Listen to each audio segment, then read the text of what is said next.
To create a custom event in Forza Horizon 6, first of all, we're gonna open the pause menu, and over here you want to go all the way to the Creative Hub, and you should be able to find the EventLab. You want to go over here, and then you should be able to immediately go to the Create option. Now here you can create a custom route, or you can just start creating your own event using any route. Let's say I'm gonna choose the route option. Over here we can create a new one. You can pick your car that you want to use for all your tests, and then we should be able to start building the world and our track. So first we have the world builder, so you can start placing all the props that you want to use on your map.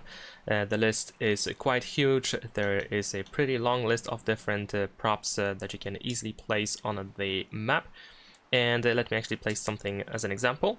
So let's say I'm gonna choose this building over here, and there we go. As you can see, we can easily place it anywhere you want to.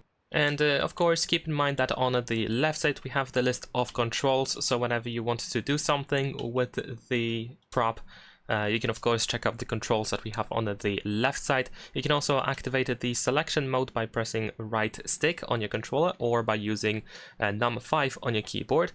And the selection mode allows you to select multiple props at once, which is of course very convenient if you want to move lots of things at once, or if you want to delete lots of things at once, or if you just want to do anything with lots of things at once.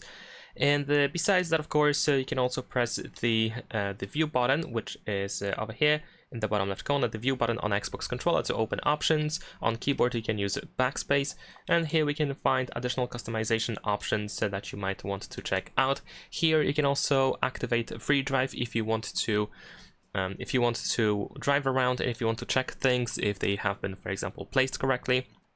But after that, what you can do is you can switch to the route creator. And in here you can start driving, and you should be able to place checkpoints. So once you drive a little bit, you should be able to place a checkpoint by using once again the same button that we used for options.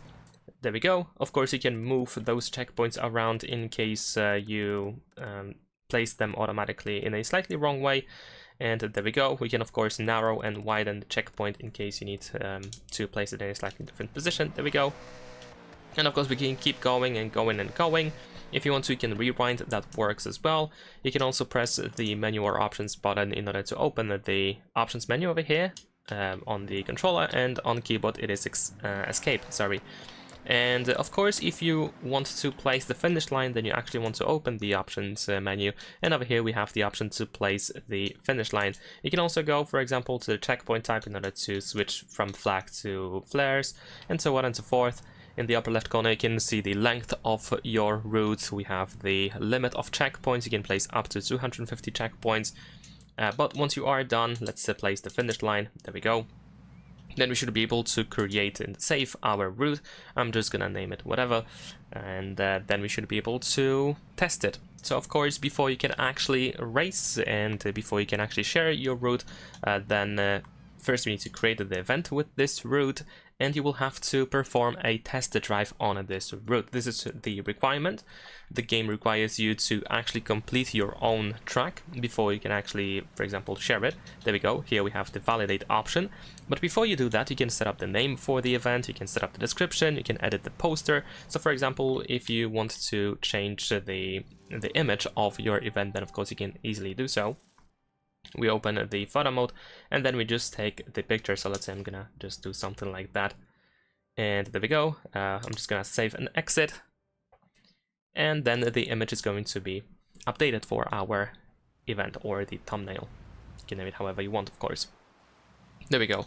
And besides that, one of the more important things, I guess, or settings, is the event settings, where you can, for example, change the racing series. You can adjust the difficulty, so you can force a difficulty.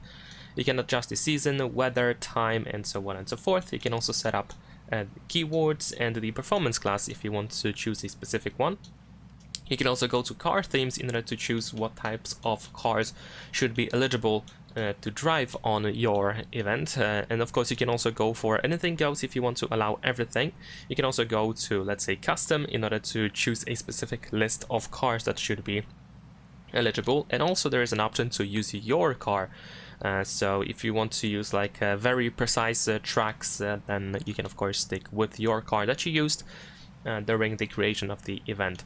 And whatever you choose, of course, then you should be able to also pick up the performance class. You can force a specific performance class, or you can just pick any over here.